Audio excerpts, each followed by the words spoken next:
শেষ রাতে ভালোই ঠান্ডা পড়েছে। আজ ঘুমটা এলার্মের শব্দে অতি কষ্টে ভেঙেছে। জিমিন উঠে কিছুক্ষণ হাঁটাহাঁটি করে আপন মনে ঘরের মধ্যেখানে। আজকে সকালে নাস্তার টেবিলে সে কাউকে পায়নি। এমন না যে একেবারে কাউকে পায়নি। বোগামের সঙ্গে বেশ ভালোই কথা হয়েছে। কত কি জিজ্ঞেস করলেন তিনি। যখন জানতে পারলেন তার নাতি আর জিমিন একই ভার্সিটিতে পড়ে তখন তিনি আরো খুশি হয়।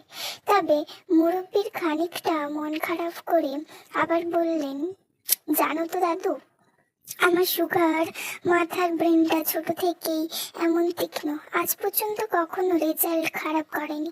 একই সঙ্গে যাবতীয় চান্স পেয়েছিল, কিন্তু কেন যে এমন সেখানে গেল না। এই শহরের গন্ধ ছেড়ে কোথাও গেলে নাকি তার মন পোড়া মন নিয়ে তো আর পড়ালেখা হবে না। পড়ালেখার অনেক ঝামেলার কারণে 2টা বছর তার নষ্ট হয়, নাহলে এতদিনে সে মাস্টার শেষ করে বের হয়ে যেত। জিমিন কেবল মনোযোগ দিয়ে সবগুলো কথা কানে নিল। খাওয়া শেষ যখন উঠে যাবে তখন বোগাম বললেন, সুগা তো ভার্সিটি যাবে, ওকে বলে দেব সঙ্গে করে যেন তোমায় নিয়ে যায়। একা মেয়ে মানুষ নতুন শহরে চলাফেরা করাটা বিপজ্জনক। এখন জিমিন কি করে বলবে এই শহরে তার জন্য বিপদ মানেই ওই সুগা। সে থাকতে আর বাড়তি বিপদের কোনো দরকার আছে নাকি? জিমিন কোনো মতে বোগামকে বললেন, না দাদু, আমি ম্যানেজ করে নেব। আর ধাক্কা না খেলে মানুষ জীবনের লড়াইটায় টিকতে পারে না। একা একা পথ চিনে না চলতে পারলে জীবনটা নিয়ে এই জায়গাতেই পড়ে থাকতে হবে, বুঝলেন তো? বোগাম কেমন মুচকি হাসলেন। কি জানি সেই হাসি আবার কোন কথা বলে। জিমিন তৈরি হয়ে নেয়। আজ একটু ফ্যাশন করে ওড়না বুকে জড়িয়েছে, গালে একটু বেশি করে ব্লাসার লাগিয়েছে। কেউ যদি কিছু জিজ্ঞেস করে তাহলে বলবে রোদ তার সহ্য হয় না, তাই তার উত্তাপে গাল লাল হয়ে গিয়েছে। কিংবা ড্রামা দেখেনি নাকি, নায়িকা লজ্জা পেলে গাল কেমন লাল হয়ে যায়, এমন পরিস্থিতি এলে সেও না হয় কিছু একটা বলে দেবে। তৈরি হয়ে নিচে যেতেই বাড়িতে ঢুকলো ইয়নো। জিমিনের সঙ্গে দেখা হতেই ইয়নোর মুখে হাসি ফুটলো। এই যে ওভারনাইট করে এসে শরীরটা যেন ঝিমিয়েছে একাকার। কিছুই যখন ভালো লাগছিল না তখন ইয়নোর মুখে হাসি ফুটলো জিমিনকে দেখতে পেয়ে। সকাল সকাল ভালো একটা মানুষের সঙ্গে তাও দেখা হয়ে গেল। জিমিন ওড়নাটা হ্যাচড়াচ্ছিল, তা দেখে ইয়নো উঠিয়ে দেয়, বলে, মিস, আপনার ওড়নাটাকে বাঁচিয়ে দিলাম, বোতলে কিন্তু কিছু চাই। জিমিনি সে যেন কি লজ্জা, মন চাইবে নাকি? যা বাবা, সে তো কবেই দিল। ঠিক তখনই বাইকের হর্ন বেজে ওঠে। কি যে কর্কশ সেই শব্দ, মাথাটা নাড়িয়ে দেওয়ার মতন। জিমিন চোখ তুলে তাকিয়ে দেখলো বাইকে হেলমেট পরায় সুগাকে। সুগা হেলমেটটা খুলে একবার জিমিনের ওড়নার দিকে তাকালো। জিমিন পাত্তা দিল না। ইউনু তার ওড়না ঠিক করে দিয়ে কিছু একটা বলতে যাচ্ছিল, কিন্তু সুগার শব্দ দূষণের জন্য আর বলতে পারল না। তবে তৃষার মুখটা ঘুরিয়ে ইউনুকে বলল, কি চাই আপনার? সুগা তখন হেলমেটটা পরতে পরতে গান ধরল, চাই না মেয়ে তুমি অন্য কারো হও, পাবে না কেউ তোমাকে, তুমি কারো নও। চাই না মেয়ে তুমি অন্য কারোর হও, পাবে না কেউ তোমাকে, তুমি কারো নও। তুমি তো আমারই, জানো না? ও, এই হৃদয় তোমারই, ওহো। তোমাকে ছাড়া আমি বুঝি না কোনো কিছু, যে আর পৃথিবী জেনে যাক তুমি শুধু আমার। জিমিন আর ইউনো দুটোই বুঝতে পারছে না এই সুগার সমস্যা কি। এর জন্য একটু কথাও বলতে পারছে না দুজনে। গানটা শেষ হতেই বাইকটা দুজনের মাঝে চালিয়ে দিতেই জিমিন আর ইউনো ছিটকে দুদিকে সরে যায়। কেবল যায় না, বরং ব্যাটার জন্য এত সুন্দর একটা সাক্ষাৎ জিমিন যায় ভেস্তে। ভর্তি হতে না হতেই পরীক্ষা, এমন জীবন তো জিমিন চায়নি। মাথাটা একেবারে দিকে দিকে ফাঁকা হয়ে যাচ্ছে। কই হারিয়ে যাচ্ছে এই মেধাবী জিমিনটা। স্যারের বোরিং লেকচার ফাঁক গেলে জিমিন কলমের পেছনটা চিবিয়ে যাচ্ছে। আজকে সুগা ভাইয়ের সঙ্গে ভার্সিটিতে আর দেখা হয়নি, না হলে তো আবার সালাম মিস হওয়ার অপরাধে লাল সালাম ব্যাগ দিত। যেই খতরনাক একটা দুষ্টু ছেলে। জিমিনের ঘুম ঘুম পাচ্ছে, সে ঝিমোতে ঝিমোতে ঘুমিয়ে পড়ে। ঘুমটা আচমকা ভাঙে তখন যখন বোতল ভর্তি পানি কেউ তার মুখের ওপর ছুঁড়ে মারল। নাক মুখ সেই পানি উঠে যায়। কাঁচতে কাঁচতে জিমিন দফারকা অবস্থা। সে সামনে তাকিয়ে দেখলো পকেটে হাত দিয়ে সুগা দাঁড়িয়ে আছে। পুরো ক্লাস তখন হা করে জিমিনের দিকে তাকিয়ে আছে। জিমিন একবার সবার দিকে তাকায়, কেউ কেউ মিটিমিটি করে হাসছে। সুগা একটা ধমক দিয়ে বলে, কারোর দৃষ্টি এদিকে এসে পড়লে দুটো চোখ তুলে মার্বেল খেলবো। সেই তারা কণ্ঠে এক নিমেষে সবার দৃষ্টি সজাগ হলো। পুরো ক্লাস নিচের দিকে তাকিয়ে পড়ায় মন দিল। স্যার তখনও থেমে আছে। সে নতুন জয়েন হয়েছে। সুগা এমন বেয়াদবি সহ্য হচ্ছে না। কাছে এসে সুগাকে পেছন থেকে বলল, এটা ঢোকার এলাকা পাওনি, এটা ক্লাস, এখানে এসব চলবে না, অন্তত আমার ক্লাসে। সুগা পেছনে ঘুরে সরু দৃষ্টিতে তাকিয়ে বলল, ও, আর আপনি যে সপ্তাহে 3 দিন নিয়ম করে নিষিদ্ধ পড়লে হাওয়া গায়ে লাগিয়ে আসেন, তা খুব চলবে তাই না স্যার? স্যারের একেবারে মুখ বন্ধ হয়ে যায়। সুগা জিমিনকে কথা বলার সুযোগ না দিয়ে তার হাতের কবজি শক্ত করে চেপে ধরলো। তাতেই কুকড়ে ওঠে জিমিন। চোখটা দিয়ে জল বের হতেই স্যার ভয়ার্থ কণ্ঠে বলল, মেয়েটাকে কোথায় নিয়ে যাচ্ছ? সুগা গম্ভীর কণ্ঠ ও বিরক্ত নিয়ে বলল, নিষিদ্ধ পল্লীতে। যাবেন নাকি সঙ্গে? আপনার তো বেশ অভিজ্ঞতা আছে। স্যারের আর কিছু বলার মতো অবস্থা রইল না। সুগা জোর করে জিমিনকে টেনে ক্লাস থেকে বাইরে বের করে পরিচিত সেই ফাঁকা রুমটায় এনে ফেলে দরজায় ছিটকেনি ভেতর থেকে লাগাতে জিমিন বলল, আমি আবার কি ভুল করলাম সুগা ভাই? সকালে সালামি দাওনি সকালে সালাম দাওনি। আপনি তো আমার সামনে পড়েননি, ভার্সিটি আসার পর কিংবা আপনাকে আপনি দেখতেও পাইনি, তো কি হয়েছে? পাওনি বলে খুঁজে গিয়ে সালাম দিয়ে আসবে না? আর তোমার সঙ্গে তো সকালে বাড়ির গেটের সামনে দেখা হয়েছিল, দেখতে পাওনি মানে কি? ওটা তো বাসা, সেটা আমি জানি, আমাকে জানাতে হবে না। এমন তো আর না বাসায় তোমার ভাতার লাগে আর এখানে সিনিয়র। সুখা জিমিনের বুকে কোনো মতে ছোলানো ওড়নাটা কয়েক মুহূর্তের জন্য তাকায়। মুহূর্তেই কপালের পার্শ্ববর্তী শিরাগুলো ফুলে ফেঁপে ওঠে। সে জিমিনকে চড়া গলায় বলল, ওড়নাটা দাও দেখি আমার হাতে। জিমিন এবার সত্যি রাগে ফুঁসে ওঠে, কিন্তু ডিপার্টমেন্টের সিনিয়রের সঙ্গে লাগতে গেলে পুরো ভার্সিটির জীবনটা তারা বরবাদ বানিয়ে ছাড়ে। এমনিতে প্রথম দিন এক সালামের জন্যই আজ এত কিছু, না জানে এই ঝামেলা কবে শেষ হবে। জিমিন চুপ করে নিচের দিকে সরি চাইতেই সুগার মেজাজটা আরো অতিমাত্রায় চড়াও হয়। এই, তুই কি ওড়নাটা দিবি জুনিয়র? ভাইয়া সরি বললাম তো, বলতে বলেছি, এই তো আরেকটা ভুল। জিমিন নিচের দিকে তাকিয়ে গুটিয়ে যেতেই সুগা উঠে এসে তার গায়ে থেকে অনুমতি ব্যতীত ওড়নাটা গায়ের থেকে ছিনিয়ে নিয়ে হাতে চেঁচিয়ে ফেলে। জিমিন তখন লজ্জায় আর রাগের মিশ্রিত অনুভূতি হচ্ছে, এরকম একই সঙ্গে ঘৃণাও তো কম নেই চোখে। জিমিন একটা ঢোক গিলে বলে, আরে হবে না ভাইয়া, ওড়নাটা দয়া করে দেন। দয়া তো সুগা করতে জানে না শোনা। সুগা কি একটা ভেবে হঠাৎ করে জিমিনের দিকে ওড়নাটা এগিয়ে দিয়ে সে খুশি হয়ে যায়। এক হাতে সুগা ওড়না এগিয়ে দিয়ে ডান পা খানা এগিয়ে দিয়ে বলে, জুতোর ময়লা লেগেছে, একটু ওড়না দিয়ে পরিষ্কার করে দাও তো শোনা। কিন্তু সুগা তৃষাকে কথা বলার সুযোগ দিল না। চোখটা রাঙাতেই ভিতরে রাগ গটগট করে জিমিনের ওড়নাটা হাতে নিয়ে ঝুঁকে বসলো। জুতোটা একটু মুছতেই জিমিনের দিকে তার গভীর দৃষ্টি গেল। কেমন যেন লাগতেই বলল, এই সোজা হও, এইবার ওড়নার দিকে। জুতো মুছিয়েছি, পরের বার এই ওড়না পূর্বে নয়তো তুমি এমন কাজ করতে বাধ্য করো না যেন ওই ওড়না দিয়ে ফ্যানের সঙ্গে ঝুলতে হয়। আর হ্যাঁ শোনো, ওড়না সামলে চলাফেরা করবে। তুমি বাচ্চা নও যে ওড়না অন্য কেউ সামলাবে। জিমিনের মাথা নিচে নামিয়ে তখনও কেবল হু বলে জবাব দেয়।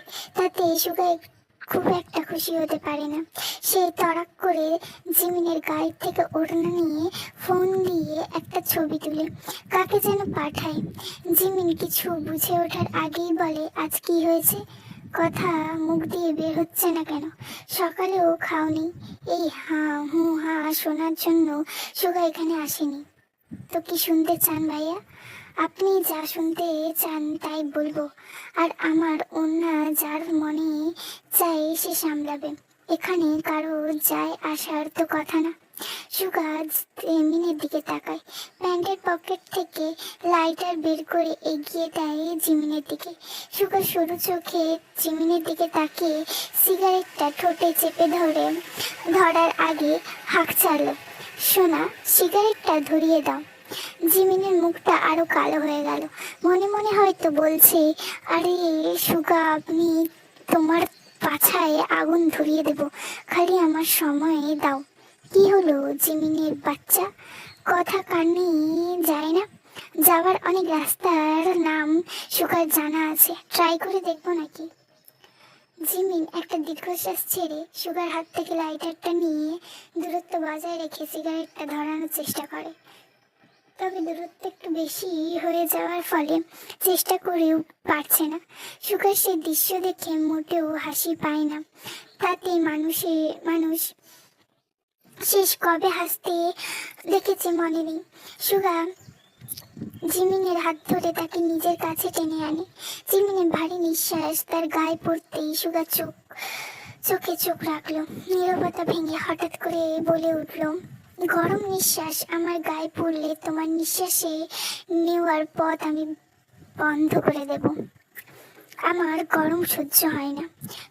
নিঃশ্বাস দূরে গিয়ে ফেলো, নয়তো অফ করে রাখো।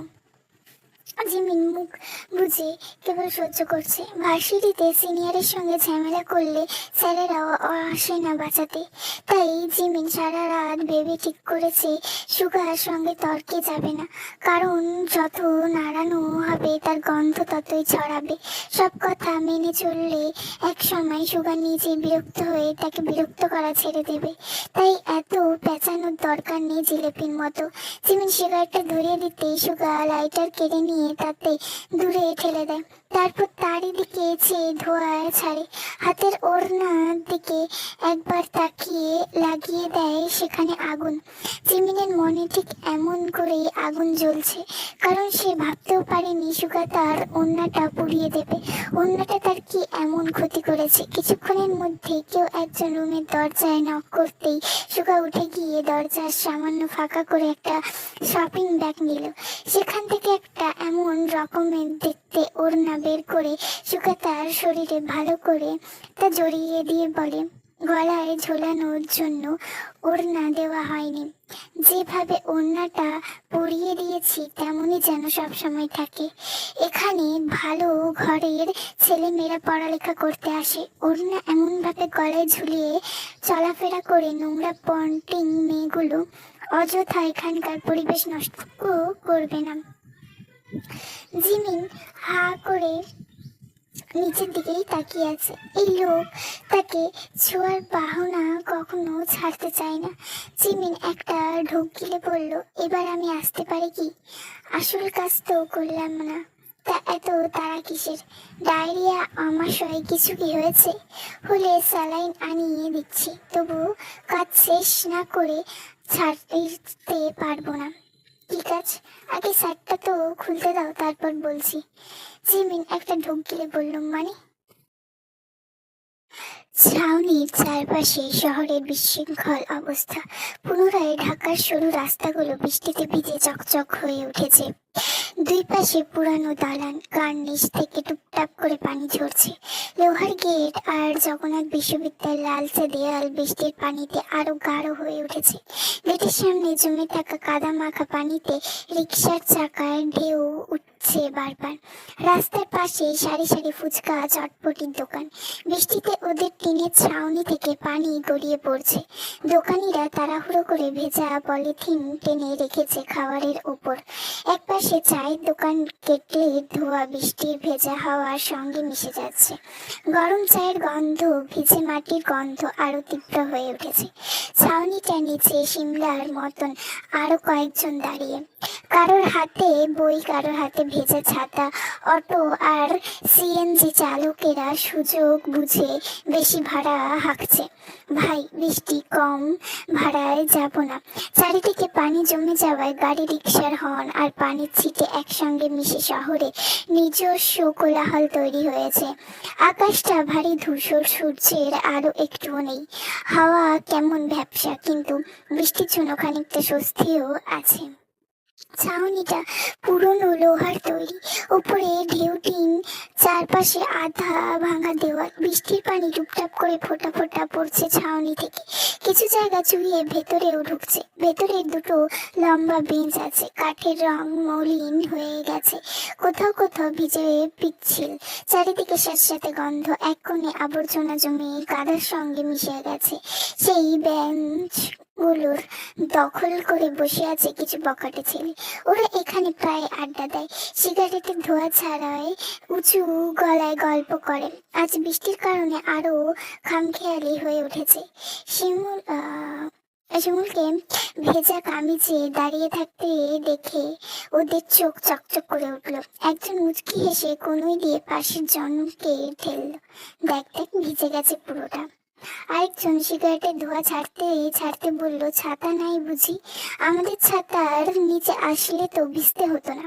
তৃতীয় জন একটু জোরে হেসে উঠল, ওখানে দাঁড়িয়ে থাকলে আরো ভিজবে, কাছে এসে গরম গরম গল্প করলেই তো পারো, আমরা তোমায় শুকিয়ে দেওয়ার ব্যবস্থা করব।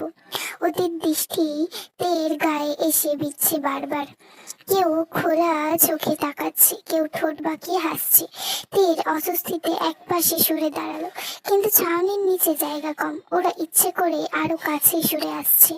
বৃষ্টি তখনও ঝমঝম করে নামছে, রাস্তাটা কাদা পানিতে ভরে গেছে। ছাউনির নিচে দাঁড়িয়ে তে যখন ছেলেগুলোর কথায় অস্বস্তি চেপে রাখার চেষ্টা করছে, ঠিক তখনই পাশ দিয়ে একটা ঝটকায় একটা বাইক এসে ধীরে দাঁড়ালো। কালো হেলমেট পরে বৃষ্টির মধ্যে দিয়ে তাকিয়ে নীল চারপাশে, সে আরো কেউ নয়, জাংকুক। ছাউনির ভেতরে হাসাহাসি আর তের বিবৃত মুখ একসঙ্গে তার চোখে ধরা পড়লো। বাইক থামিয়ে হেলমেটটা সামান্য খুলতেই চোখে মুখে রাগের ঝলক দেখা গেল। ভিজে চুল কপালের ওপরে লেপ্টে আছে, তবুও তার দৃষ্টি কারো।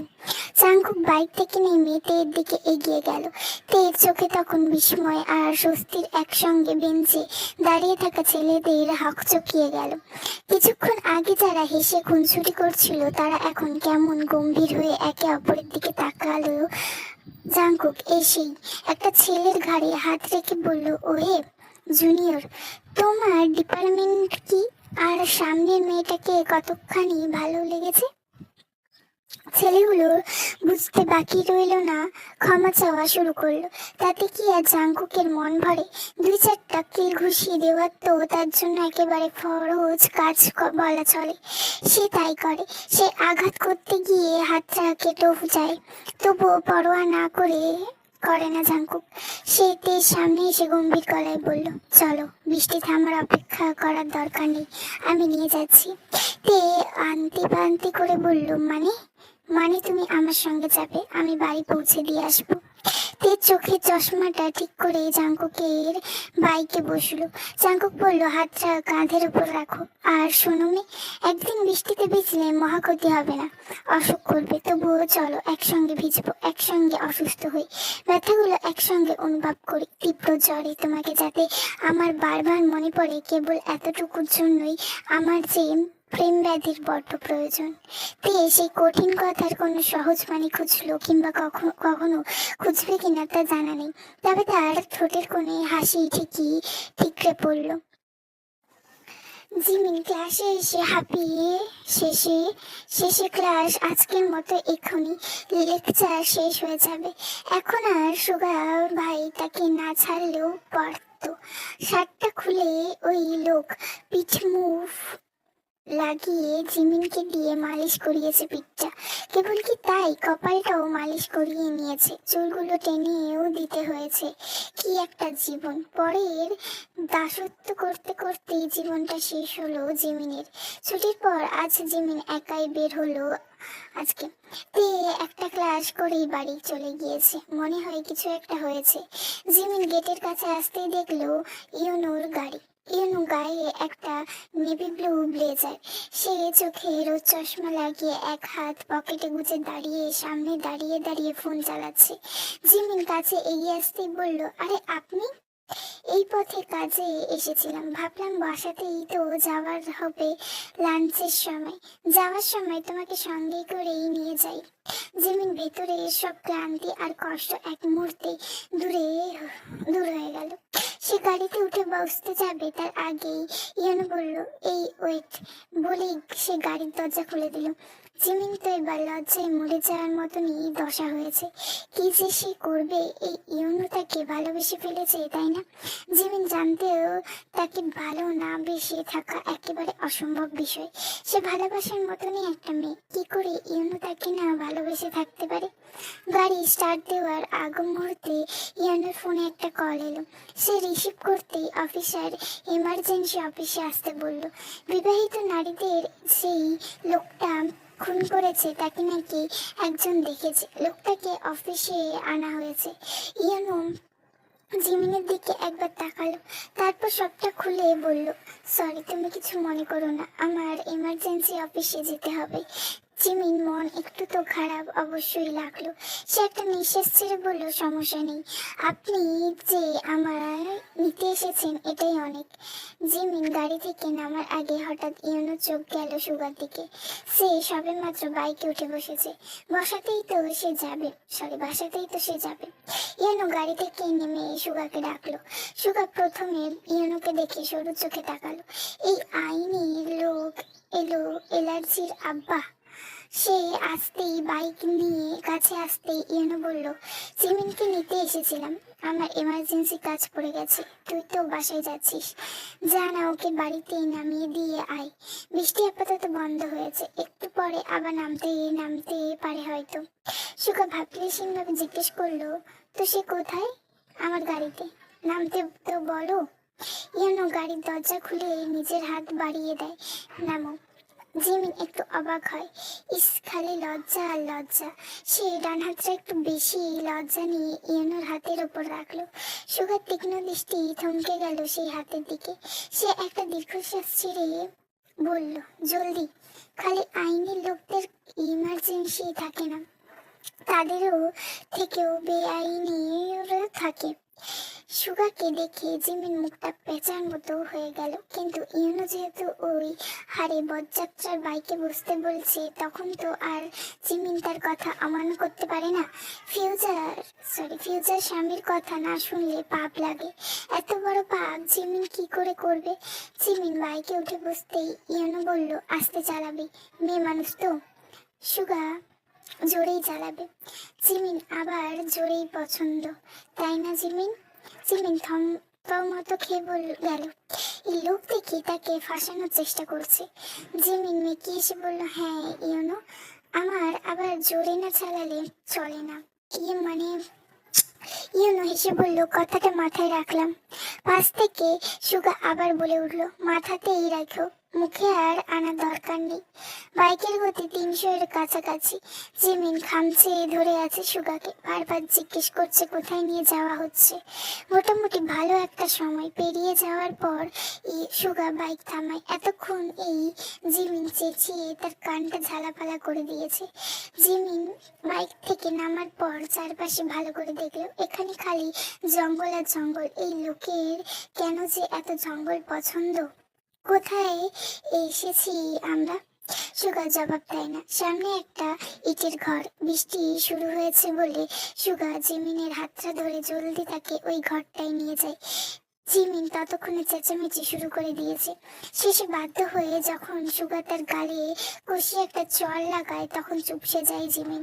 এই জন্যই গুরুজন বলে, সোজা কথায় কাজ না হলে আঙুল বাঁকাতে হয়। ইটের বাড়িতে বাইক রে থেকে ভাঙা বিধ্বস্ত লোক লাগলেও ভেতরের থেকে অন্যরকম। তা জিমিন তখন বুঝে যখন সুগা পকেট থেকে চাবি বের করে তালা খুলে। ভেতরে একটাই বিরাট রুম, বাথরুম, রান্নাঘর, বারান্দা সবই এক জায়গায়। সুগা সেই গা থেকে শার্টটা খুলে বিছানায় ছুঁড়ে ফেলে দেয়। লোকটা মাশাআল্লাহ যেই ঘাম দিয়েছে, এই সে সিক্স প্যাকটা আছে না, ওটা বেয়ে টুকটুক করে জল গড়িয়ে পড়ছে। সেই বিন্দুগুলো মুক্তোর মতন চিকচিক করছে। সুগা জিমিনের দিকে তাকাতে সে চোখ নিচে নামিয়ে ফেললো। তা দেখে সুগা বলল, নিয়াজ বাড়িতে ফোন করে জানিয়ে দাও তোমার বান্ধবীর বাবা অসুস্থ, আজকে তুমি ওদের বাড়িতেই থাকবে। মানে কি? আপনি কি করতে চাইছেন আমাকে একটু বলবেন? কল কর তুই, ধমকে উঠল সুগা। জিমিন আতঙ্কে ফোনটা হাতে নিয়ে কাপ্পা ভঙ্গিতে কলটা শেষ পর্যন্ত করতে বাধ্য হলো। পুরোটা সময় সুগা কেবল তাকিয়েছিল জিমিনের হাতের দিকে, ডান হাতের কবজির দিকে। কথা শেষ হতেই সুগা জিমিনের কাছ থেকে ফোনটা কেড়ে নেয়। জিমিন তাকে জিজ্ঞেস করে, এখানে কি করতে এনেছেন বলবেন? আর এখানে আমাকে জোর করে আটকে রাখার মানে কি? আমার মন চেয়েছে তাই, বলে সুগা রান্নাঘরে চলে যায়। সেখান থেকে একটা চাকু নিয়ে এগিয়ে আসে জিমিনের দিকে। জিমিনের মাথায় তখনও কিছুই ঢুকছে না। সুগা এসে তার পাশে বসলো, চাকু দিয়ে তাকে জিজ্ঞেস করলো, প্রত্যু এনো তোমার বড় তাই না? তাহলে নাম ধরে ডাকলে কেন? আমার ইচ্ছে, মন চেয়েছে তাই ডেকেছি। এখন যদি আমিও তোমার জিহ্বা কেটে ফেলি? না মানে আমার মনেরও তো একটা চাওয়া পাওয়া আছে। সুগা ভাই, আপনি একটা সাইকো, তা জানেন? কারণ কোনো সাধারণ মানুষের পক্ষে এসব করা সম্ভব নয়। আমি সাইকো? যেহেতু সাইকো বলেই দিয়েছো, তাহলে তো সাইকোর দেখাতে কোনো সমস্যা নেই। আমি বাড়ি যাব। বাড়ি তো আমারই, বাড়ি তো আমারই। আমি যখন নিয়ে যাব তখনই যাওয়া হবে তোমার। সুগা জিমিনের সেই ডান হাতের কবজি টেনে তাকে নিজের কাছে টেনে আনে, হাতটা জোরপূর্বক রাখে তার বুকের ওপর। জিমিন চোখ যায় ডান পাশে বুকের ওপর করা ট্যাটুর ওপর। সুগা সেই হার্ট আকৃতির ট্যাটুর ওপর জিমিনের হাতটা রেখে বলে, এই হৃদয়ে এত আঘাত দিচ্ছ কেন? আপনি ছাড়ুন আমাকে। জিমিন হাত ছাড়িয়ে নিয়ে চেয়ে উঠল, পুনরায় বলল, আপনি নোংরা বুঝলেন? কালো রং আপনি। আপনার হাতে হাত রাখলেও মানুষ অন্ধকারে ডুবে যাবে। জিমিন উঠে যেতেই সুগা এবার একটা ধমক দেয় জোরে সরে। হাতটা ধরে বলে, যা আমার তা অন্য কারো হলে আমি সবার আগে সেই জিনিসটাকে নষ্ট করে দিই। আমার জিনিসে অন্য কোনো স্পর্শ তো দূরের কথা, দৃষ্টি আমার সহ্য হয় না। কথাটা বলতে দেরি, কিন্তু জিমিনের ডান হাতটায় চাকু দিয়ে আঘাত করতে বিন্দু মাত্র দেরি করলো না সুগা। ব্যথায় জিমিন চিৎকার করে উঠল, মুখটা চেপে ধরে অনবরত ধমকে যাচ্ছে সুগা। ডান হাতের কবজি থেকে রক্ত পড়ছে, গড়িয়ে পড়ছে জিমিনের চোখ দিয়ে পানি। সুগা ব্যথার জায়গায় আরো শক্ত করে চেপে ধরে বলল, আমার কথা অক্ষরে অক্ষরে পালন না করলে এই সুগা তোমার জীবন জাহান্নাম বানিয়ে ছাড়বে জিমিন। খোদার কসম, মেরে বুড়িগঙ্গার লাশে ভাসাবো। ইটের তৈরি বাড়িটার চারপাশ সবুজে মোড়া অরণ্য কানন। লালচে খোদায় দাগা ইটের দেওয়ালগুলো কোথাও কোথাও শ্যাওলায় ঢাকা। বৃষ্টির জলে আরো গাঢ় হয়ে উঠেছে রং। বারান্দায় খোলা জানলা দিয়ে ভেতরে হালকা হলুদ আলো ছড়িয়ে পড়েছে। বাড়ির ছাদে টালির আভাস, আর কিছু জায়গায় টিনের চাঁদের যেখানে ধূপধাপ বৃষ্টির ফোঁটা পড়ছে অবিরাম। জানলার গায়ে লতানো গুলম জড়িয়ে আছে। বাড়ির চারপাশে বিশাল আম গাছ, সুপারি গাছ, কলা গাছ আর বাচ্চার মিলিয়ে ঘন আচ্ছাদন, এতটাই যে দূরে থেকে পুরো বাড়িটায় অর্ধেক ঢেকে যায়। উঠানের কাদা জমি ছোট ছোট জলকণায় জলাশয় হয়ে আছে, তার ওপর ভেসে বেড়াচ্ছে কলা পাতার টুকরো। পাশেই একটা পুকুর, ঘোলা জলে বৃষ্টির ফোঁটা ছড়িয়ে দিচ্ছে তরঙ্গ। ভেজা বাতাসে সোদা গন্ধ ছড়িয়ে পড়ছে। দূরে ঝিঝি পোকার ডাক মিলিয়ে যাচ্ছে সন্ধ্যার অন্ধকারে। আকাশে কখনো মেঘ ঘনভূতি, দূরে কোথাও বিদ্যুতের ক্ষীণ ঝলকানির সঙ্গে টুপটাপ বৃষ্টির শব্দ। ইটের দেয়ালে বৃষ্টির ফোঁটা আছড়ে পড়ছে, শ্যাওলা ভেজা দেয়াল চকচক করছে অদ্ভুত আলোয়। বারান্দার জানলায় আধ খোলা, ভেতর থেকে কেরোসিন বাতি কিংবা হলুদ আলো ঝিকমিক করছে। আলো ভিজে বাতাসে ঝাপসা হয়ে বাইরের অন্ধকারে ছড়িয়ে পড়েছে। চারপাশের আম, সুপারি, বাঁশ ঝাড়ে বৃষ্টির ফোঁটা জমে টুপটাপ করে ঝরছে পড়ছে। বাতাসে ঝাপটায় পাতার ঘর্ষণ শব্দ মিলেমিশে রাতকে আরো গভীর করে তোলে। পুকুর পাড়ে বৃষ্টির তরঙ্গ ছড়িয়ে পড়ে, চকচক করছে। মাঝে মাঝে ব্যাঙ ডাকছে কণ্ঠ ফাটিয়ে। এখানে এত মশা কেন? জিমিন জানে না, আর জানতেও চায় না। সে একটা একটা করে মশা মেরে জমাচ্ছে, এতগুলো ভর্তা করে সুগাকে খাওয়াবে। জিমিন বিছানায় শুয়ে শুয়ে নিজের হাতটা ভালো করে দেখে। বায়োলজি ডিপার্টমেন্টের ছাত্রী তো, তাই কাটা ছিঁড়ার ভয় নেই তার। রক্ত দেখলেও লাগে না ভয়। কিন্তু এমন হুট করে হাতটা কেটে ফেলবে কেউ চোখের সামনে, এটা কল্পনার বাইরে ছিল। একটা বার ভাবলো না, এমন মানুষ জিমিন এর আগে কখনো দেখেনি। আর কেন সে জিমিনের সঙ্গে সবসময় এত রুট ব্যবহার করে তা সে নিজেও ভালো জানে। আবার কিছু জিজ্ঞেস করলে উল্টো আরো শাস্তি পোয়াতে হয়। মুখ খুললেও বিপদ, আর না খুললেও হাতটা কেটে আবার নিজেই ওষুধ লাগিয়ে পট্টি করে দিয়েছে। জিমিন পেছনের দিক থেকে সুগার ব্যাক সাইড দেখলো। এই লোকের কি জামা কাপড় নেই? নেংটু চলাফেরা করে কেন? ইভটিজিং করছে না তো? জিমিন ফোনটা সুগার কাছে দিচ্ছেও না। আরেকবার চাইলে বোধহয় আছড়ে ভাঙবে নিশ্চয়ই। সুগা ভাই, আপনার নুডলস রান্না কি হলো? এই তো 1 মিনিট। দেখুন, আপনি কিন্তু আমায় কিডন্যাপ করেছেন ভালো কথা, আবার নুডলসও রান্না করে খাওয়াচ্ছেন। ভালোবাসেন নাকি আমাকে? আমি যথেষ্ট রুচিশীল মানুষ জিমিন। তোমার মতো বাঁদর মুখীকে দেখলে কেবল আমার গা ঘিন ঘিন করে, আন্ডারস্ট্যান্ড? এত ঘৃণা লাগে তো ছেড়ে দেন, বাড়ি নিয়ে চলুন। সুগা সরু চোখে পেছনে ঘুরে দাঁড়াতেই জিমিন আবারও গুটিসুটি মেরে চুপ হয়ে যায়। তার ভীষণ কান্না পাচ্ছে। সে দুর্বল নয়, তবে এই পুরুষের সামনে এসে দাঁড়ালে ইদানিং ভয় হয়, আবার ভীষণ রাগ হয়। মাঝে মাঝে মন চায় একে খুন করে রাস্তার কিলার করতে। আবার মাঝে মাঝে মনে হয় কোনোদিন না জানি তারই হাতে সে খুন হয়ে যায়। সে বোকা আমের সঙ্গে ভালো করে কথা বলতে হবে। তার নাতি যে উন্মাদ তা কি সে জানে? পাবনার মানসিক হাসপাতালে একটা সিট ফ্রি বুক করতে হবে। দেশে যে পরিমাণ পাগলের সংখ্যা বাড়ছে, এখন সিট খালি পাওয়া মুশকিল। সুগা গরম গরম নুডলসের বাটিতে ঢেলে জিমিনের দিকে এগিয়ে গিয়ে বলে, এটা খেয়ে পেট ভরো। এখানে আপাতত খাওয়ার মতন কিছু নেই। আমার বাইরে গিয়ে কিছু কিনে আনতে ইচ্ছে করছে না। সামান্য নেই নুডলস আমার অনেক পছন্দ। এখানে আসার পর একবারও খাওয়া হয়নি। খাও।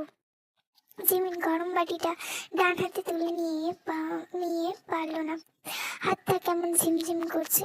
সুগা লক্ষ্য করে বাটিটা তুলে চামচে নুডলস দিয়ে ফু দিয়ে বলল, হা করো। জিমিনের দিকে এগিয়ে দিল। জিমিন রীতিমতো অবাক। এই লোক একটু আগেই তার হাতে কি হাল করেছে, আর এখন ফু দিয়ে খাইয়ে দেওয়া হচ্ছে। বিষ মেশানো নেই তো আবার? ভয় আর আতঙ্ক নিয়ে জিমিন বলল, আমি পারবো, আমাকে দেন। শিয়াল মুরগি শিকার করার আগে যেমন করে ঠিক তেমনই করছেন। সুবিধা লাগছে না?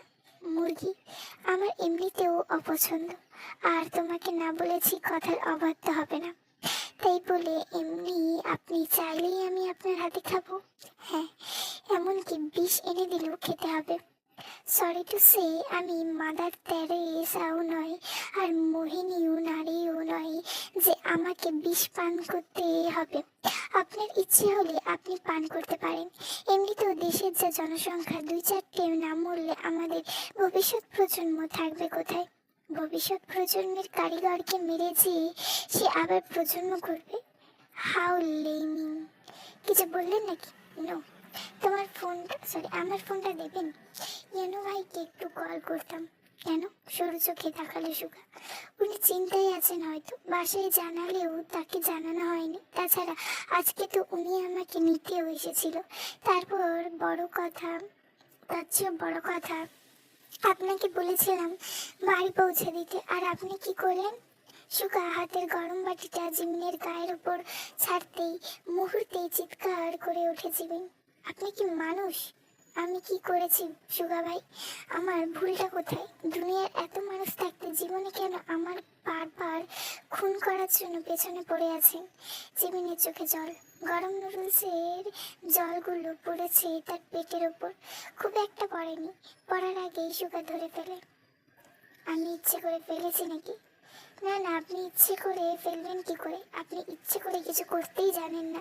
সব দোষ তো আমার, চেঁচিয়ে ওঠে জিমি। সুগা মুখ চেপে ধরে তার চোখ রাঙিয়ে দাঁতে পিষে বলল, আস্তে কথা বলো। মেয়ে মানুষের গলা নিশ্চুপি সুন্দর। বললাম না আমি ইচ্ছে করে ফেলিনি। আরেকবার আমার সঙ্গে চেঁচানো গলায় রাগটা টেনে নিয়েছে বের করে আনবো। জিমিন চোখে জল গিলে নিজের জামার দিকে তাকায়। এই জামা আর পরার মতো অবস্থায় নেই। সুগা তাকে টেনে উঠিয়ে কিচেনে নিয়ে গেল জামাটার উপরে লেগে থাকা ঝোল পরিষ্কার করার জন্য। তা করতে গিয়ে তো আবার জামাই ভিজিয়ে একাকার। সুগা ওয়াশবারের থেকে খুঁজে খুঁজে একটা শার্ট বের করে বলল, এইবার বাসায় আমার তেমন জামা কাপড় রাখা নেই। তুমি এই শার্টটা পরে প্যান্ট লাগবে না। কি? আরে তুমি যে প্যান্ট পরে আছো চালিয়ে দেও না, ওটা দিয়ে রাতটা। এই ওয়েট 1 মিনিট, লুঙ্গি পরবে জিমিন? আপনার লুঙ্গি আপনি পরেন, শর্ট প্যান্ট দেবো নাকি সুগা ভাই? আচ্ছা তুমি প্যান্ট ছাড়াই থাকো, যদিও তোমাকে এই অবস্থায় হলিউডের নায়িকা লাগবে না। তুমি জিমিনের বাচ্চাই থাকবে। জিমিন ঝাড়ি খেয়ে ওয়াশরুম থেকে শার্টটা পরে এসে টানাটানি করে। যদিও বাসায় এসে স্কার্ট আর শার্ট বেশি পরে, কিন্তু আজ প্রথম পুরুষ মানুষের শার্ট পরেছে। একটা অদ্ভুত রকমের আকর্ষণ করার মতো গন্ধ লেগে আছে শার্টটায়। আফরিন মেশানো নাকি? এত নেশা নেশা লাগছে কেন জিমিনের? জিমিন নিচে সেই ঢিলাঢালা জিন্স প্যান্টটাই সাদা শার্টের সঙ্গে ভালোই বোধ হয় লাগছে তাকে। চুলগুলো খুলেছে, বেশিক্ষণ খুলে চুল বেঁধে রাখলে মাথা ব্যথা হয় তার। তখন নিজের চুল নিজেকেই টানতে হয়। সুগা ভাইয়ের না হয় বিশেষ কামরা জিমিনের কাছেই, যাকে দিয়ে সে বেকার খাটুনি করিয়ে নেয়। কিন্তু জিমিনের তো এখনো তেমন কেউ হয়ে ওঠেনি। যাও একটু লাইন ফাইন করতে চায় মাছ দিয়ে, সুগা ভাই সবকিছু একেবারে জগাকে চুরি করে দেয়। জিমিন বের হয়ে দেখলেও সুগা কানে ইয়ারফোন গুঁজে গান শুনছে আর আপেল খাচ্ছে। জিমিন বের হতে সুগা একবার তাকে দেখেই চোখ সরিয়ে নিল। জিমিন আয়নার সামনে দাঁড়িয়ে নিজেকে দেখতেই পেছন থেকে সুগার গলা ভেসে এলো। সে মিনমিন করে বলল, মানুষ নিজেকে যে কি মনে করে, নিজেকে তারা যতই মৎস্যকন্যা এলিয়েন ভাবুক না কেন, বাস্তবে তারা হচ্ছে সমুদ্রের ডাইনি আশুলা। জিমিন মুখটা বেঞ্চি দিয়ে হাই তুলল। তার শরীর আজ অনেক ক্লান্ত, ঘুম পাচ্ছে তার। সে বিছানায় শোয়ার জন্য আসতেই সুগা তাকে বিছানা থেকে নামিয়ে চোখ রাঙিয়ে বলল, আরে বিছানা নোংরা করবে না, আমি নোংরা বিছানা ঘুমাতে পারি না। তো আপনি ফ্লোরে গিয়ে ঘুমান, পরিষ্কার তো আছে। এটা আমার বাড়ি, আমার সব কিছু, তাই বিছানা শেয়ার অধিকার একমাত্র আমার। আর আমার বিছানায় একা না ঘুমালে ঘুম আসে না। আর তোমার সঙ্গে কি করতে শুভ? তুমি আমার বউ লাগো নাকি? আমাদের বাড়ির কাজের মেয়ে। মালিক আর কাজের মেয়ের মধ্যেকার পার্থক্য কি বুঝো না? যাও তুমি গিয়ে ফ্লোরে শুয়ে পড়ো। তৃষা কপাল কুঁচকে দাঁড়িয়ে রইল। সুগা তাকে পাত্তা না দিয়ে ফ্রিজ থেকে হুইস্কির বোতলটা বের করে ঢাকনা খুলে গটগট করে গিলতেই জিমিন বলল, ছি সুগা ভাই, আপনি আর কত নিচে নামবেন? দুনিয়ার সব বাজে অভ্যাস আপনার মধ্যে। এসব খাওয়া ভালো না তা তো জানেন। এসব খেলে বেশি দিন বাঁচবেন না বলে দিচ্ছি। আপনার তো আবার হবু বউয়ের জন্য মায়া মমতা বলে কিছু নেই। অকালে বউটা আপনার জন্য বিধবা হবে। সুগা পকেট থেকে পিস্তল বের করে বিছানায় ছুঁড়ে মারতেই জিমি চুপসে গেল। এই লোকের সঙ্গে ভালো কথা বললেও ভয় দেখায়।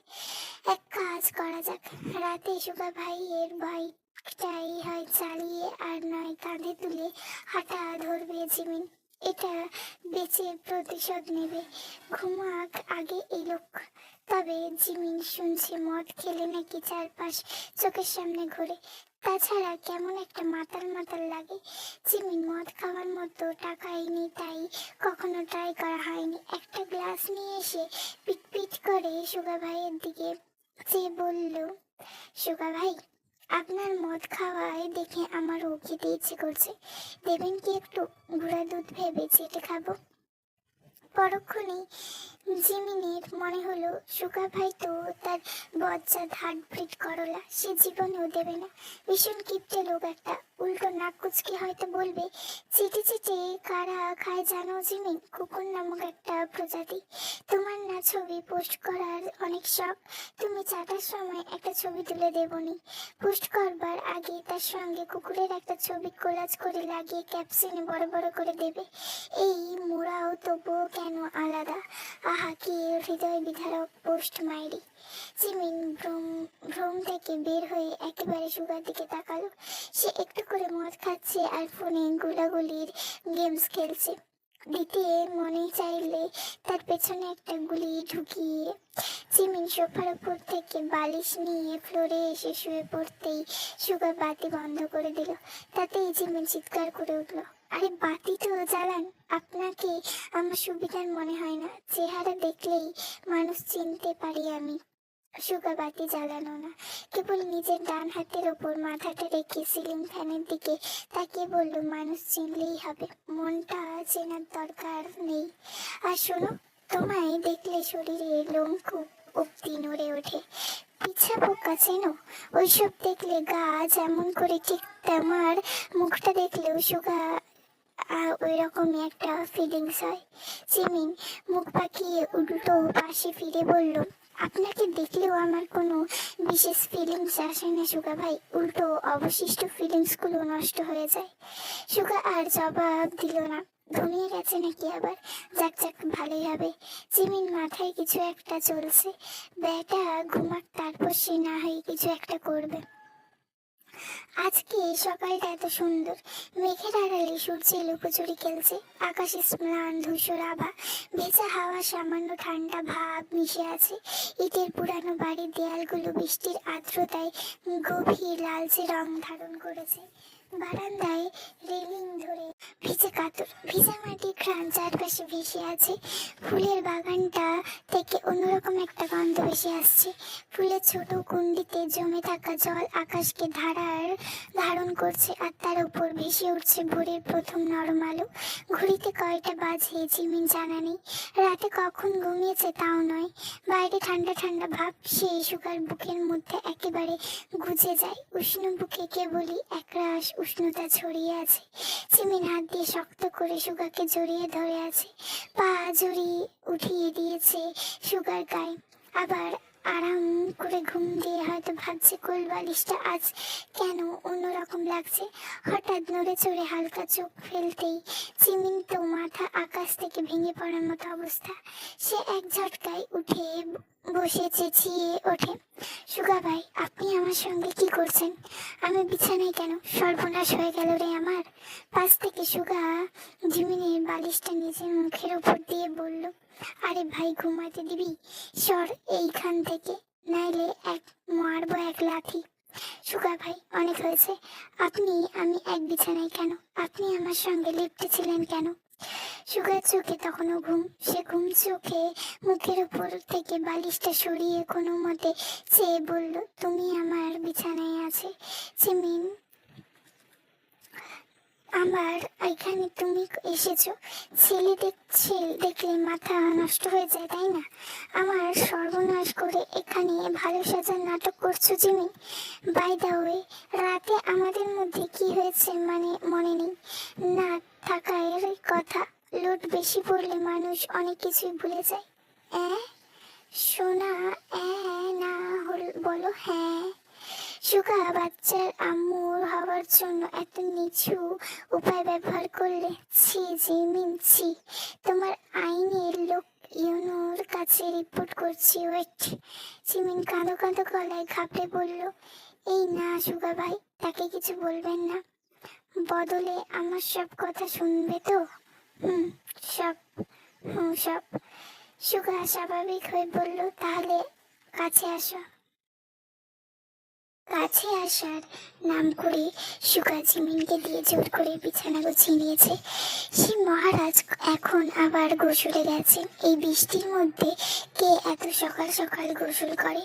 এমন আবহাওয়া চলতে থাকলে তো জিমিন 1 মাসও গোসল না করে থাকতে পারবে। এই সুগাকে যে করেই হোক শায়েস্তা করতে হবে। রাতে কি করে উপরে গেলে মনে পড়ছে না, তবু খুব ভালো করে মনে পড়ছে সুগা ভাই ঘুমিয়ে যাওয়ার পর সে চোরের মতো ফ্রিজ থেকে একটা কোক নিয়ে ঢকঢক করে পান করেছে। কোকা কোলার তো ছিল, তবে স্বাদ বড্ড অন্যরকম। তারপর কি হয়েছে মনে নেই। কোকা কোলা খেয়ে আবার মাতাল হয়ে যায়নি তো? আর তখন মনে হয় সুগা ভাই তাকে বিছানায় শুয়েছে, কিন্তু হয়েছে কি তাদের মধ্যে? শরীরটা ব্যথা করছে, বমি বমিও লাগছে, চক্কর দিচ্ছে মাথা। সে আবার কোনো কাণ্ড ঘটিয়ে ফেললো না তো? জিমিন রুমের মধ্যে পায়চারি করে পেছনে হাত দিয়ে কি করবে ভাবতে ভাবতে শেষে গিয়ে বেসিনের সামনে থেকে হ্যান্ড ওয়াশ এনে ফেনা করে বাথরুমের সামনে ঢেলে দেয়। আজকে সুগা ভাই বের হবে আর তার কোমরটা যাবে ব্যথায়। হার্টবিট করলার মুক্ত নয়, লাগাম ছাড়া ঘোড়া। আর একটা শরীর আছে বলে যা তা করবে নাকি? কিসের প্যাক ফ্যাক বুকের মধ্যে গুছিয়েছে তার জন্য কি এখন জামা কাপড় ছাড়া ঘুরতে হবে? এই ইউনো তো এমন নিংটু চলাফেরা করে না।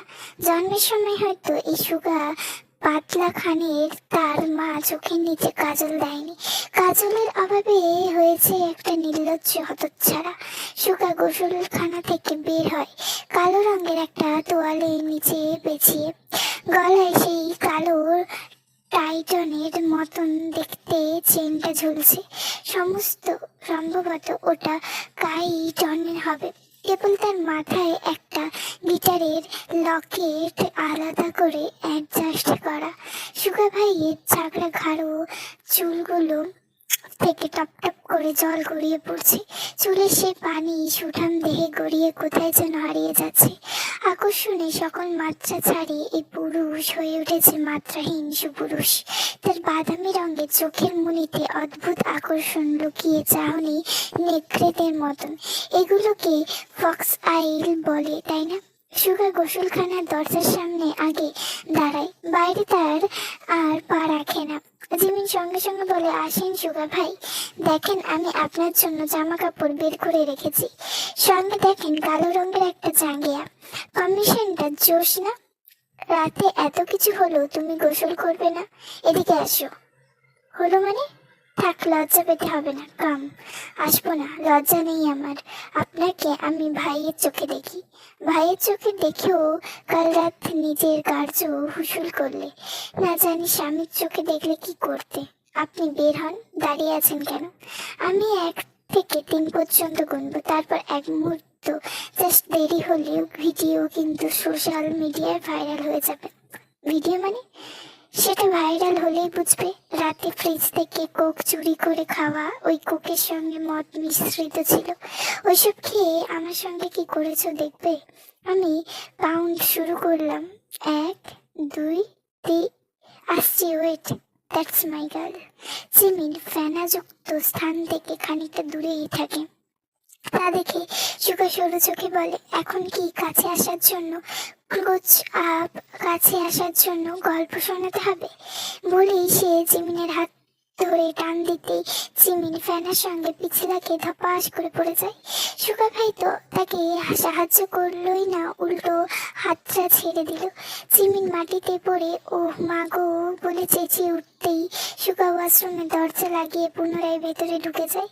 যাওয়ার আগে বলে জাস্ট 2 মিনিটের মধ্যে যেন এই ফ্যানা পরিষ্কার করা হয়, না হলে এবার মান্দার কাছ থেকে পিটিয়ে বাকি হাড়গুলো ভাঙবো সোনা। নিয়াজ কুঠিরিতে সুগার বাইকটা ঢুকতেই জিমিন যেন শান্তি ফিরে পায়। তার অনেক ক্ষুধা পেয়েছে, সুগা একা একা খেয়েছে, তাকে একটুও সাধলেও না। কেবল বলল খাবার সেই সামনে আছে, সাধতে পারবো না। মন চাইলে খাবে না, মন চাইলে অনাহারে মরবে। এই কথা শোনার পর কার খেতে মন চায়। ব্যাটার ডিম আর পাউরুটি এগুলো নিজেই পেটে সেটিয়েছে। আর অদ্ভুত মানুষ সে, সারাদিন খালি স্ট্রবেরি খায়। একটা মানুষ এত স্ট্রবেরি কেমনে খায়, তাও আবার ডার্ক চকলেটের মধ্যে চুপিয়ে। বাড়ির মধ্যে জিমিন ঢোকার আগে সুগার বাইক থেকে নেমে পেছন থেকে তার ওড়না টেনে ধরে বলে, এই যে মিস, অ্যালার্জির ওষুধ যেন এতগুলো খেতে হলো আপনার জন্য। ওষুধের টাকা কিন্তু রাতে উসুল করেই ছাড়বো। দূরে গিয়া মরদ লুচ্চা বেটা, রাতে তোকে আমি বিষ দেবো বুঝলি। ভিডিও ভাইরাল করবো নাকি তোর, মুখে কিন্তু খই ফুটছে। এ না সরি। জিমিন বাড়ির ভেতরে ঢুকতেই দেখলো সবাই খাবার টেবিলে বসে সবাই নাস্তা করছে। ইয়ানো সেখানে বসে আছে। জিমিনকে দেখতে পেয়ে জিন বলে উঠলো, এখন তোমার বান্ধবীর বাবা কেমন আছেন, সুস্থ হয়েছেন তো? জিমিন একবার পাশ ফিরে সুগাকে দেখলো। সুগা তখন টেবিলের উপর থেকে একটা স্ট্রবেরি নিয়ে মুখে দিয়ে জিমিনকে চোখ মারতেই রাগে জিমিন চোখ সরিয়ে জিমিনকে হাসি মুখে উত্তর দিল, জি আলহামদুলিল্লাহ ভালো আছে। এই সুগার জন্য এখন তাকে মিথ্যে বলতে হচ্ছে। সবচেয়ে কষ্ট লাগছে ইয়নোকে মিথ্যে বলতে।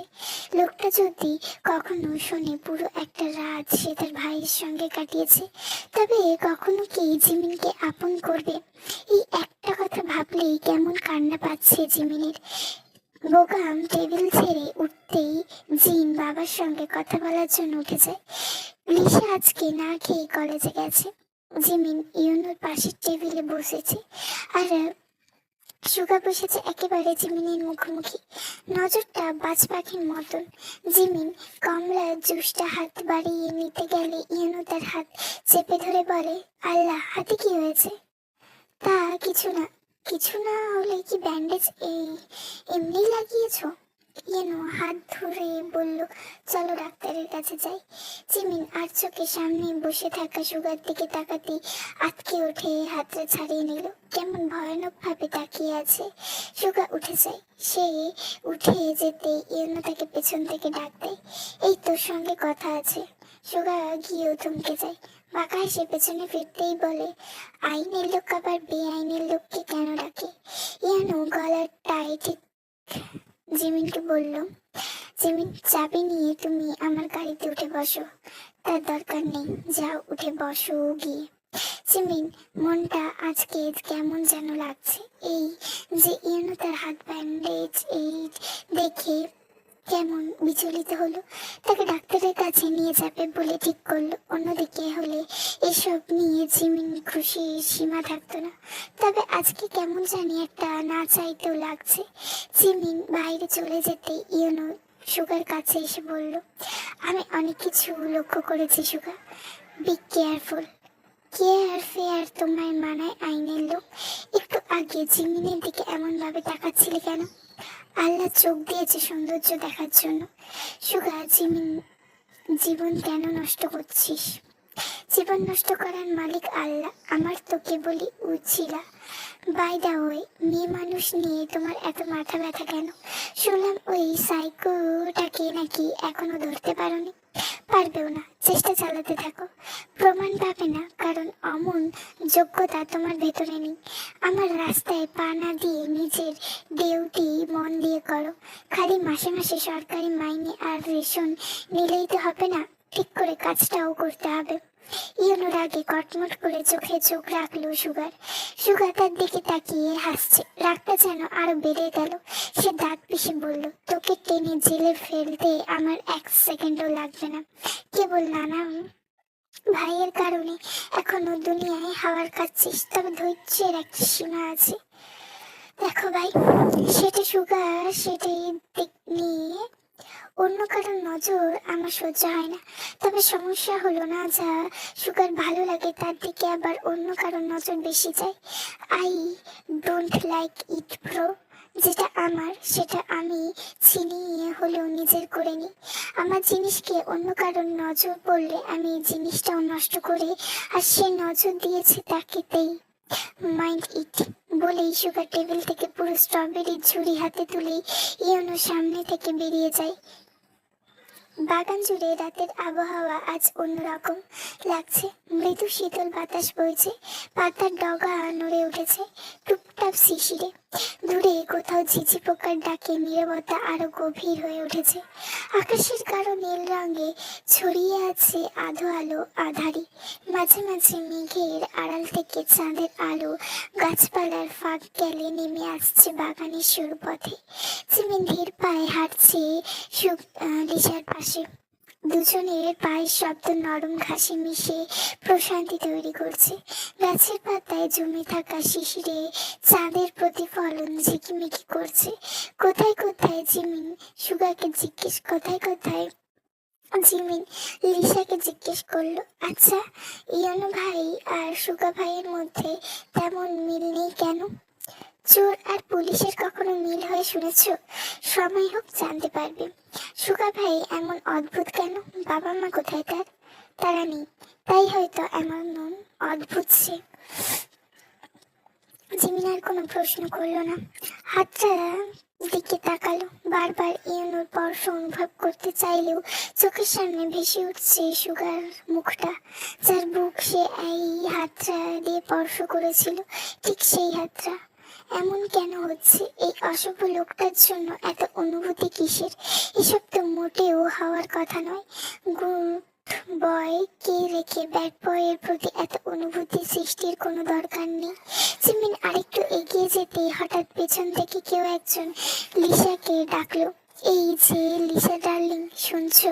তোমার জন্য পাবনা ছেড়ে চলে এলাম, আর তুমি আমায় পাত্তাও দিচ্ছ না। লিসা পেছনে তাকাতেই বলল, কালু তুমি আবার এলে? আমার ভাইয়ের কাছে বিচার দেব? দজ্জাল মহিলা, তোরে আমি ভালোবাসি এটা মাথায় ঢুকে না, খালি ভাইয়ের ভয় দেখাস। জিমিন মাথায় কিছু ঢুকছে না, তবে সামনের ছেলেটিকে সে চেনে। ওই যে বোকা আমের ডান হাত মুকলেশের ছেলে, এটা নাম মেহরাব, কিন্তু সবাই কালু বলেই ডাকে। রংটা একটু কালো, তাতে কম কোথায়, ঝাক্কাস দেখতে। মেহরাব পুনরায় লিসাকে বলল, চিপায় আসো, কথা আছে। যাব না তোমার সাথে চিপায়। লিসা মুখ বাঁকিয়ে উত্তর দিল, আরে তোমার জন্য কোরিয়ায় একটা জিনিস এনেছি, আসো না দেখাই। সে কথা শুনে লিসা চোখ জলজল করে উঠল। সে জিমিনের দিকে তাকিয়ে বলল, শুনে আসি, ওই মদন কি দেখাবে? নাহলে এখানেই দাঁড়িয়ে নাটক করতে থাকবে। তুমি একটু ওয়েট করো। জিমিন ইশারায় সম্মতি দিল। ভাবলেও ভালোই সময় চলে গেল, কিন্তু লিসা এখনো আসার নাম নেই। হঠাৎ মনে হলো কেউ তার চুলে হাত দিয়েছে। একটা অসাধারণ সুগন্ধি নাকে আসে জিমিনের। জিমিন সেই সুগন্ধিটা পরিচিত। সে অনুভব করলো কেবল তার চুলে হাত দেওয়া হয়নি, বরং তার চুল মুখে গুজে কেউ একজন তৃপ্তির খুঁজে নিচ্ছে। পেছনে তাকানোর আগে সে ব্যক্তি তার থুতনিতে জিমিনের কাঁধে রেখে বলল, হ্যালো সুইটহার্ট। আপনাদের যদি এই পার্টটা ভালো লেগে থাকে, please please please like, comment, share and subscribe.